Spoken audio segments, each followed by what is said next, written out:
Hey up everyone. If there's one component on modern motorcycles that might prevent them from becoming classic motorcycles, what do you think that component would be?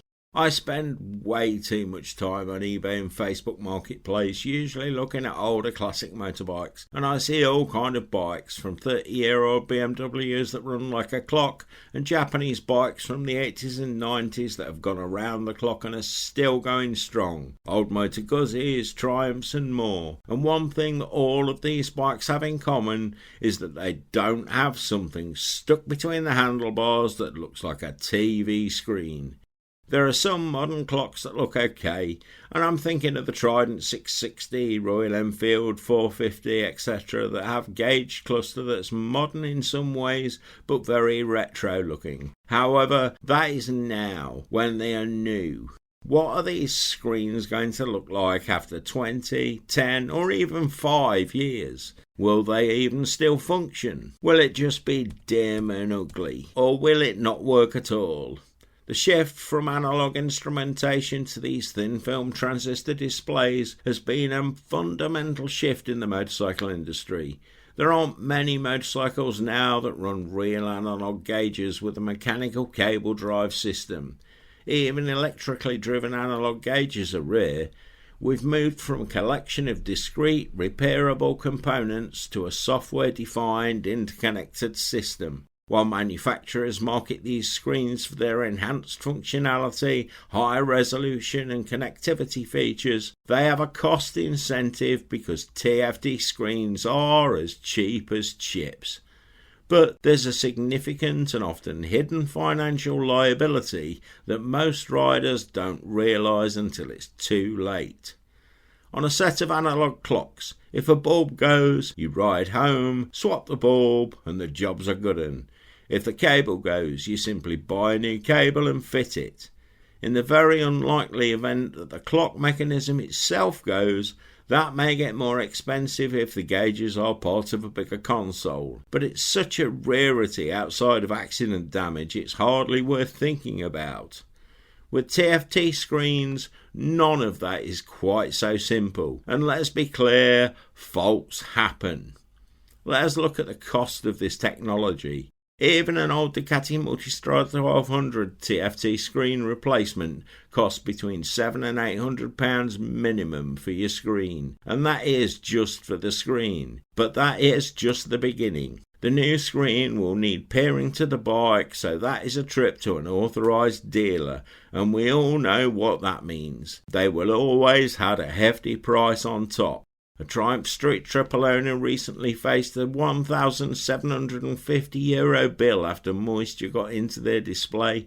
KTM owners are reporting replacement costs of $1,700 for the 890 Adventure, with the part alone costing $1,200 plus installation fees. BMW riders face huge costs too. Their TFT displays start at around £1,200 to replace, and there are accounts of replacement fees reaching up to £3,000 if the wiring loom gets damaged. Anyway, before I go on, I have to say a quick thank you for all the support, and especially to the BAREBONESMC family on the Ko-fi page. You can find more videos there and on the Rumble channel, as well as the backup channel here on YouTube. But for now, grab a cuppa and settle in for some home truths you just won't hear elsewhere. These aren't isolated cases. They are now the normality. Forum discussions across every major manufacturer confirm this is a systemic industry problem. What makes it all worse is that these aren't plug-and-play components. Modern TFT screens must be paired with the bike's ECU and immobiliser system using proprietary software that only authorised dealers possess. This creates a technical monopoly where you have no choice but to pay the dealer's exorbitant labour costs, which can add yet more to an already astronomical repair bill. And here's where it gets really concerning. These displays by nature are inherently fragile. Honda CB650R owners have reported brown burn marks on their TFT screens from parking in direct sunlight, made worse by some aftermarket screens that seem to focus the sun's rays directly onto the display. Triumph riders have experienced complete failures after moisture gets in between the display layers during bad weather, and that is the sort of weather we have in the UK for over half of the year. This often leaves permanent water spots and stains on the screen, even if they don't stop working completely. CF Moto owners have reported displays flickering after just 4 months, despite otherwise perfect electrical systems, and KTM riders are seeing stress fractures develop from vibration and potholes, with condensation build-ups inside the sealed units too. Perfect for bikes that are built to take on enduro-level off-road riding. The technology itself creates a ticking time bomb for long-term ownership.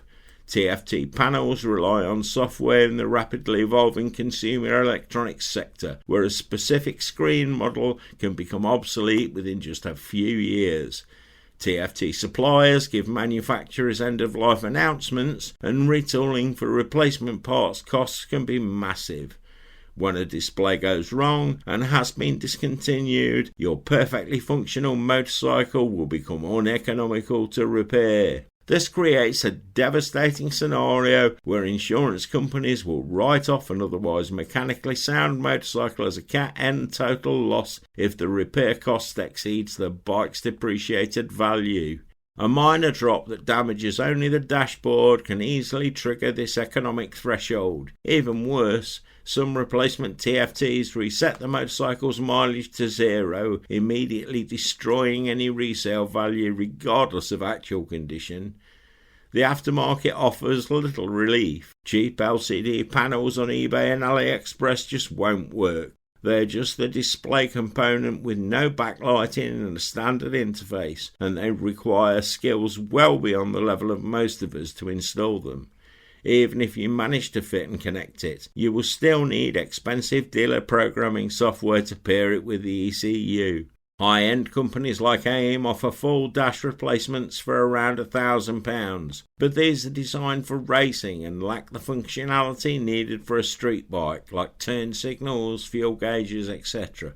Compare this to traditional analog gauges. Their failures are typically simple mechanical issues, like a snapped cable or a worn drive gear. Usually they can be fixed affordably with readily available parts. Analog components aren't subject to the rapid technological advancement and planned obsolescence that plague electronic components.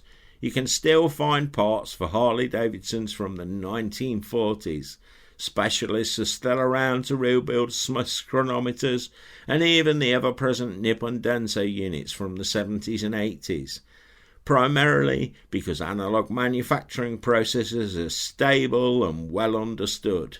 Recent data from rider forums shows TFT failures are happening within just 4 to 6 years of ownership, well before the technical lifespan and certainly before most riders expected to have to replace them or their motorcycles. Due to a different problem, BMW has even started selling anti-theft brackets for their TFT displays because it's now become an ever-increasing problem that thieves target these units specifically because they're worth money and secured by just 3 clips. This isn't about being anti-technology either. I use technology more than many, and I want it in my life. But when a single component failure can economically total an otherwise perfect motorcycle, we need to question whether this represents genuine progress or if it is part of a greater drive towards planned obsolescence being designed into motorcycles to shorten the vehicle lifespan. The financial equation is stark. TFT displays transform motorcycles from relatively simple, repairable machines into complex electronic systems with a finite and predictable lifespan. The hidden cost isn't just the eventual replacement either. It is a fundamental shift in ownership philosophy, from fix when broken to replace when obsolete. And that is something, to be honest, I abhor. For buyers of both new and second-hand bikes, it means factoring potential TFT replacement costs into your ownership budget from day one. Before you buy, research known issues with specific models and the cost to repair or replace. Things to also consider are the installation of screen protectors and covers, vibration dampers and other anti-vibration mounts and secure mountings it's often possible to retrofit. Most important, understand that buying a modern motorcycle with a TFT display means accepting a significant financial liability that could strike at any moment, and being aware that however good the bike still is mechanically, that the electronic system's control interface will have a limited lifespan. For the industry, this represents a critical juncture. Manufacturers must balance innovation with long-term ownership viability. Creating more modular, repairable systems with standardized components would build customer loyalty far more effectively than proprietary closed-loop technologies that can devastate owners financially. But that is not in the interest of individual companies' profits. The question isn't whether any particular modern motorcycle will become a classic. It is whether any of them stand a chance of surviving long enough as economically viable motorcycles to even have the chance. Increasingly, the answer to that question depends on a fragile piece of consumer electronics that was never designed for motorcycles and costs more to replace than many people's entire bike cost just a few years ago. Can you think of a motorcycle that's on the market right now that has a modern TFT display that you could see becoming iconic, that's going to be there 30 years from now and still fully functional? The evidence suggests the answer might be none of them. As an example, I think the Yamaha XSR 900 GP has all the hallmarks of a future classic, but with a Speedo replacement cost of around £800 without fitting now, and many sites already listing the 2024 model as unavailable, how many will last the test of time so that the bike can fulfill its potential as a future classic? Getting down to the nitty-gritty, a TFT or thin film transistor screen generally lasts between 30,000 and 60,000 hours of operation, depending on the use and environment. The reality is that in harsh conditions, 10 to 30,000 hours would be the expected maximum, whereas in a more amenable environment, 50 to 90,000 hours might be achieved.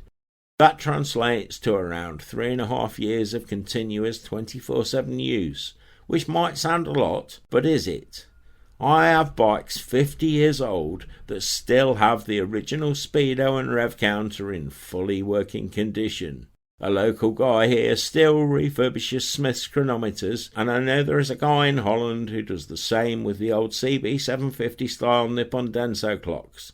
How many TFT screens will still be working 40 to 50 years after purchase? How much will a replacement cost? And how many people will still be able to remember anything about the software that was used 40 years after the fact? If you live in Spain, where the high temperatures are the norm, you will likely get more problems sooner, especially when you consider screen brightness is also likely to be higher as well as ambient temperature. In the UK, the problem would more likely be damp and humidity causing failures. But nevertheless, again, it causes a potentially shorter lifespan. The screen's lifespan is affected by many factors: intensity and frequency of use, brightness settings, operating temperature, vibration, environmental integrity of the housing, and the overall quality of the display will all have an effect, and a motorcycle is hardly an ideal environment for any electronic devices. This, of course, is especially true for dirt bikes, yet even there we see the use of TFT screens growing every year. If the brightness is set high on a TFT screen, it can cause the display to heat up, increasing stress on components, which can shorten its life. If much of the display is fairly static, as it is with motorcycle gauges, there will be uneven wear on pixels, and this can lead to permanent after-imaging or ghosting. A high ambient temperature will also accelerate the aging of TFT screens, so it's best to avoid exposing them to prolonged heat. Parking your bike in direct sunlight is just not a good idea with a TFT screen. It's that simple. You should also always use a specialist LCD cleaning solution and a soft microfiber cloth to clean the screens. Using water can damage the screen, especially if used alongside the sort of chemicals present in even the most gentle motorcycle detergents. So avoid riding in the rain. Put a waterproof sealed bag around the unit if you're washing the bike. Never leave it in the sun. Turn the screen on and off, and if possible from dark to light as often as possible. Never ride at the same speed for too long. Don't go to visit or live in a hot country or a wet climate, especially if it's hot and humid. And make sure to fit the sort of anti-vibration mounts no manufacturer seems to use. And don't ever touch them with wet, greasy or oily hands. So basically, we are stuffed as riders, really. These things just weren't designed for bikes, and that's before I get started on CarPlay screens and keeping your attention on the road. As always, I'll see you in the next one. Thanks as always for watching, and I look forward to hearing your comments. You know I will reply as soon as I can. Try to remember to like the video and subscribe to the channel if you haven't already, and if you're watching on mobile, hitting the hype button helps too. Sharing the video anywhere you think people will be interested helps us a lot, so it's possibly the most helpful thing you can do right now. And do remember to look in the subscription tab, because to be honest, in my honest opinion, the YouTube algorithm is broken. The channels you subscribe to are much less likely to appear on your homepage now. You will have to go to the subscriptions tab to search us out. And if you'd like to help us to stay truly independent, on the Ko-fi link in the description you can access a private group where I share videos I can't screen on YouTube. There are videos anyone can watch there, but you can make a one-off donation or join our group of monthly subscribers for access to other videos that only the channel's patrons can see. Join us on Rumble too. There is some great content that I just can't share on YouTube. And don't forget, we make the best biker t-shirts. Hundreds of original designs on premium quality t-shirts and neck gaiters, all available worldwide. Links to the main website and the Redbubble shop are in the description. Have a great week, and always remember, keep your spanners close and your keys even closer. Ride free, everyone!